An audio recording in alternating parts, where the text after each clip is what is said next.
I am Dracula. I bid you welcome. Oh, it's alive! It's alive! It's alive! It's alive! Thou shalt rise again. Power to make multitudes run, squealing in terror at the touch of my little invisible finger. Do you believe in werewolves? To a new world of gods and monsters.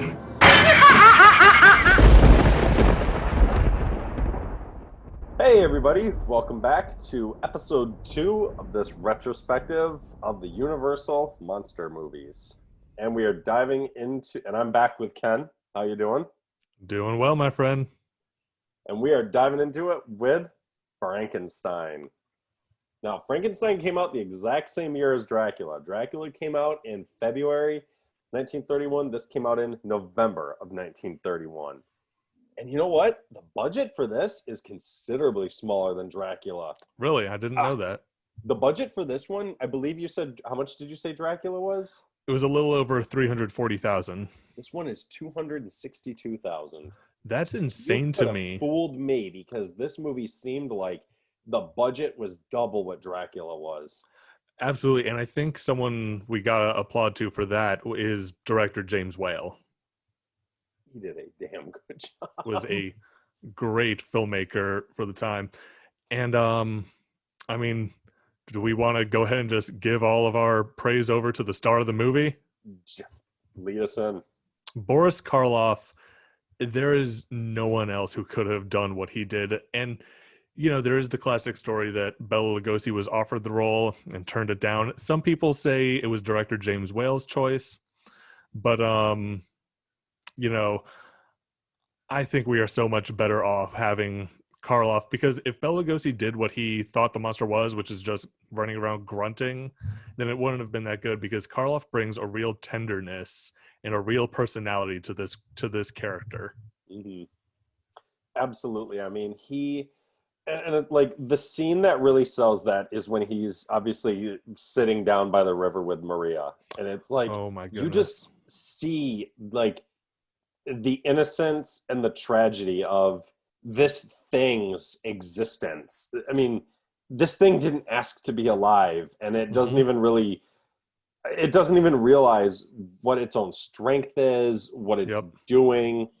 And it's like you feel bad for this thing, and it's like that's why you look at like the scenes with Fritz, and you're just like, why do you hate this creature so much? It's never well explained. I want to say real quick about that scene with Maria when he just picks her up, tosses her in, and she drowns.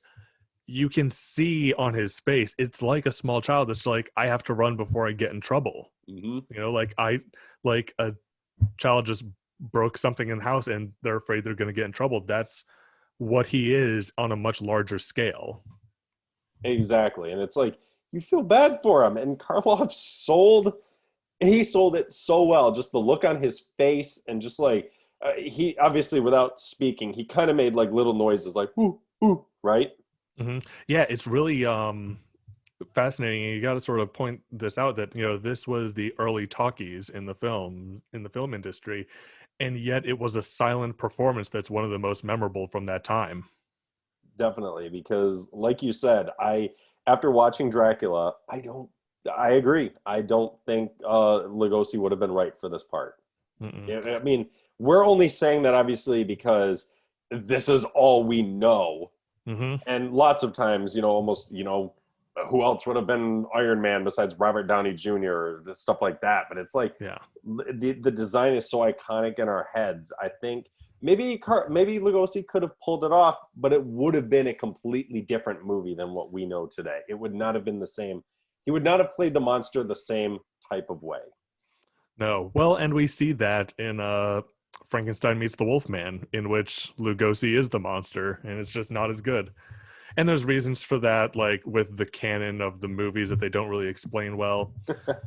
But that's another topic for another day. When we get to that movie. So we'll cover that one when we get to it, because I've got something I want to add to that I completely agree with you Ed, on. Mm-hmm. But with this one, this movie this is what I said. It's like this movie feels like the budget was higher than Dracula because it's like, just think back to Frankenstein's lab.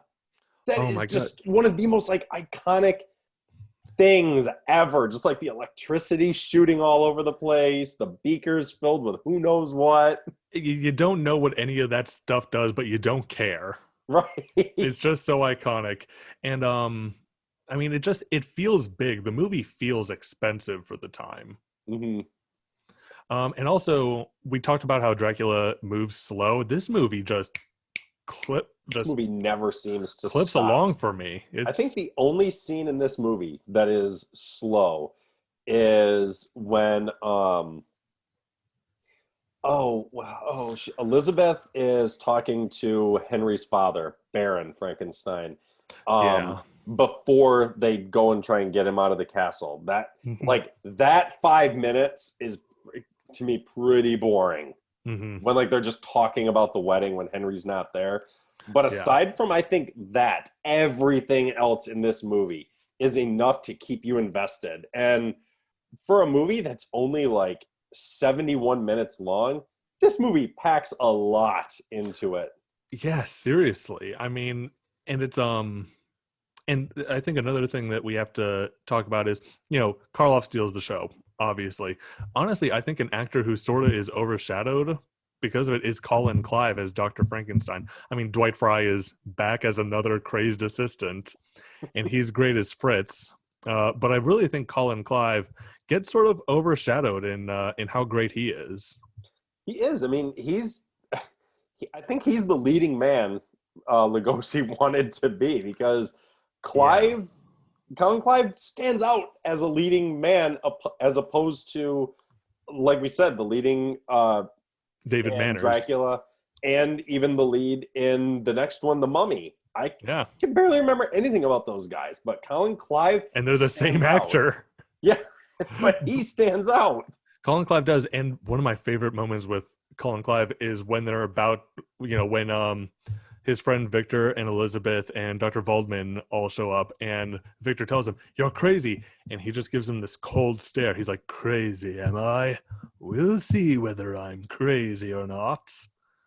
Yeah, you do that so well. I do some Universal impressions pretty decently. I'm not great, but. And you just brought up Dr. Waldman. Who was that again? Oh, that's Edward Van Sloan back again, who's going to be in the next one too. And that guy has just such a good voice, I think. I mean, like, that's what makes it, because like, if it wasn't for his voice, to me, he would just be another generic old man playing a role. Well, not old, but like, what was he? Maybe probably 50s when he did this? Yeah, probably mid-50s. Yeah, it's even though it's weird, he looked probably the oldest in Dracula. Well, let's be real. Actors back then aged so hard. Like, I look at these people like, we'll get to this one later, but Lon Chaney Jr. as the Wolfman, he's like in his early to mid 30s in that movie. I'm just like, he looks like he's like 50. Yeah. And it was probably just all the smoking and drinking they did back then, without question. Right. But anyways, yeah. I also really love Edward Van Sloan, as you were saying. The little looking back, it's a little cheesy now, especially how we talked last time about how these movies aren't very scary. But back then, Edward Van Sloan does that little bit at the beginning where he comes out and he's just like, "Mr. Carl Lemley wants to inform you that, this is a very shocking movie." I forget how it's worded exactly, but he's just like, "So if you do not wish to put your hearts through such a strain, now is your chance to, well, we've warned you."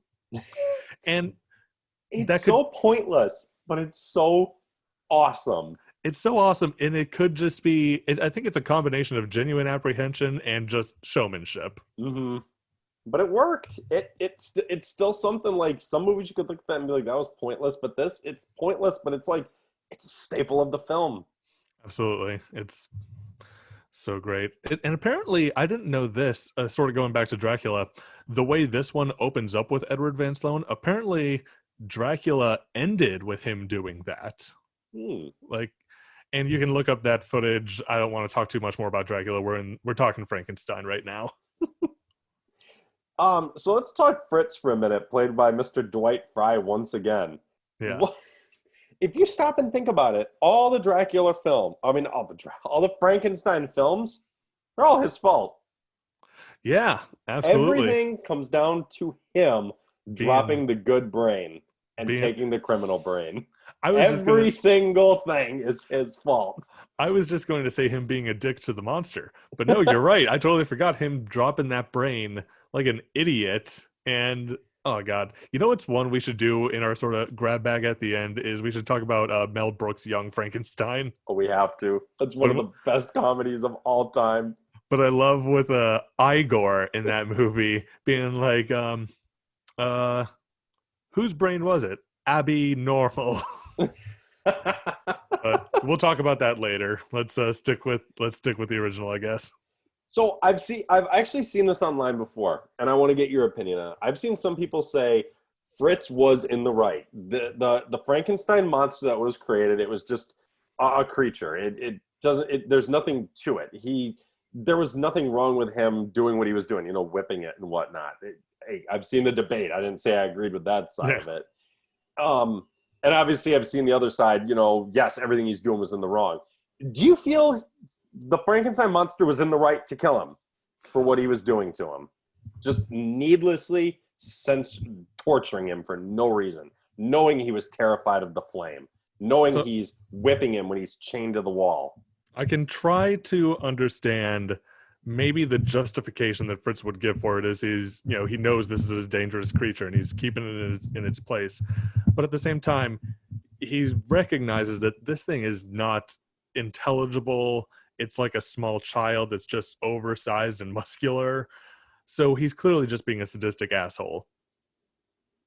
But now the monster killing it, I'm not sure if I can say whether it's justified because, again, that's just sort of the childlike brute force that the monster had. It was just, I'm not sure if the monster even intellectually thought that out all the way. But then it must have, because it's sort of shown that he actually hanged Fritz, didn't he?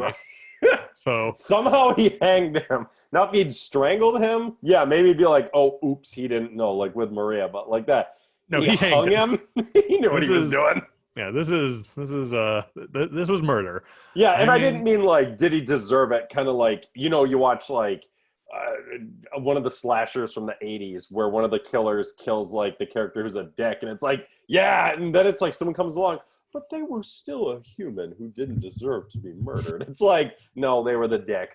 We loved watching them get killed. And it's kind of like with Fritz, it's like, yeah, I'm glad he's gone. Yeah, no, I mean, I'm sort of with you.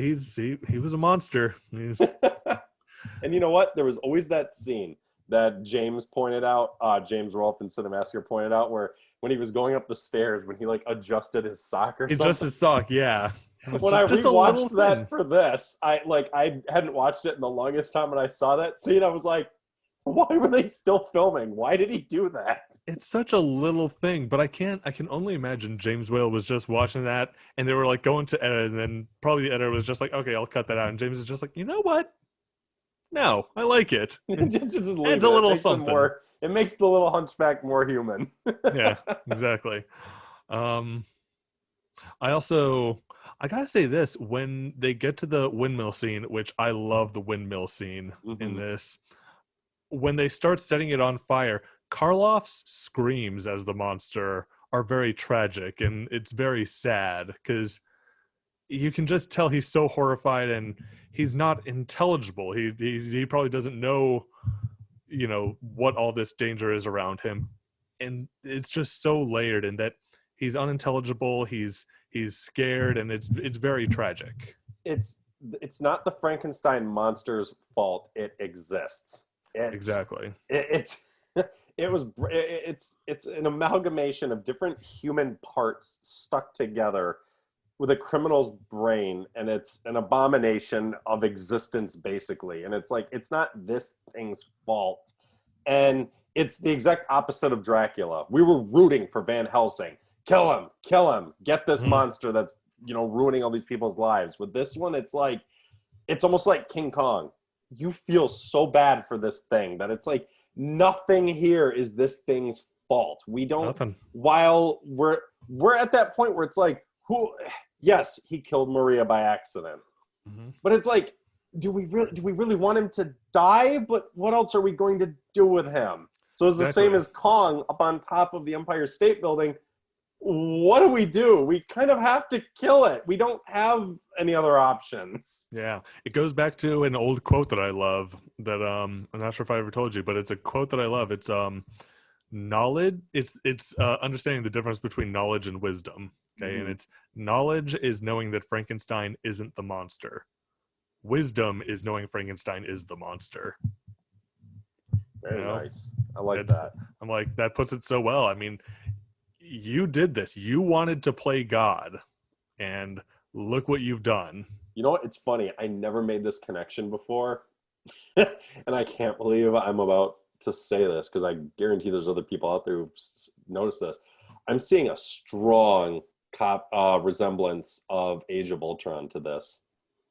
Yeah, I'm sure. I never made that connection, but I'm sure people must have brought it up. Wow. Like, I'm just thinking about, like you said, I mean, because it was like, I'm always one of those people who I'm like, that whole movie was Tony's fault. Yep. And in this movie, this whole thing was Henry's fault. This entire incident was his fault. And though the monster was destroyed, almost the same as Tony, it looks like he kind of got off the hook pretty easily in the next movie. Pretty easily. And it's at least for the next one. Not going forward, the Frankensteins weren't really too welcome. Yeah, no, it's and yet this is another one of those movies where it's just like, you know, the ending happens, monster is destroyed, let's wrap it up, baby. And it's funny, I'm not sure for the sequels, which I love Bride and Son of Frankenstein, so I'm glad we got sequels. But I do think the ending's a little tacked on where it's like, oh, Henry is fine. He was injured, but he's recovering well. You know what I mean? It's like, it could have been left more ominous that, you know, he was thrown off the windmill and it's a hilarious dummy. You know, but this almost could have been one where I almost wish the ending had been he got thrown out. Like, I don't know, Elizabeth and Baron and the Burgomaster run over to him. We should say something about him before we end. And no, not him. It's another one. I'm thinking of another. The Son of Frankenstein, Burgomaster. Yeah. Oh, we'll talk about him. Yep. But in this one, it's like maybe all of them rush forward. Henry's, you know, the doctor, oh, he's fine, you know, he'll live. And the movie just kind of ends with them watching the windmill burning. Yeah. Like, and like, it could have shown it burning and say the end. That almost would have been a much better tonally fitting spot for the movie to stop, I think. Rather than, like you said, the abrupt jump to the house. And it's like, yeah. Oh, because nowadays the ending for that would have been jump to the house. Oh, he's fine. You know, toast to everyone being happy. And then to the house you hear a window crash and the monster standing there all scarred up. Boom. Oh my God, sequel bait. Yeah, exactly. But Whale didn't want to do a sequel to Frankenstein, but he eventually caved in and did it. And I'm glad God bless him for it. Yeah, absolutely. So Frankenstein, I feel like we had a lot more positive to say about this one than we did Dracula, because this one just, like we said, there's just a lot more happening and it's a lot more well done. And nothing against Dracula. It was, oh my God. I also got to say this about back when Matt and I talked Dracula, Matt put this really well, and I'm honestly a little jealous of how he put it. He said, Dracula walked so the rest of the Universal monsters could run. I think that's a really good way to put it. It is. But this one is a lot, just clips along a lot faster. It's more consistently entertaining, but hey, I love all these movies. Definitely. So that wraps up Frankenstein. Love this movie to death. Again, it was another one. I saw it in all the books. The iconic monster of the Frankenstein design will go on forever. This design will never be forgotten. No matter how many different times they try it, this movie will live on forever. It's much like we said, when you think of Dracula, you think the Hungarian accent and the slicked back hair. When you think Frankenstein's monster, you think the flat top and the electrodes in the neck. Mm-hmm. So Frankenstein, that wraps this up. guys, thanks for tuning in tonight. I am Chad. Thanks for listening. Take it easy, everyone.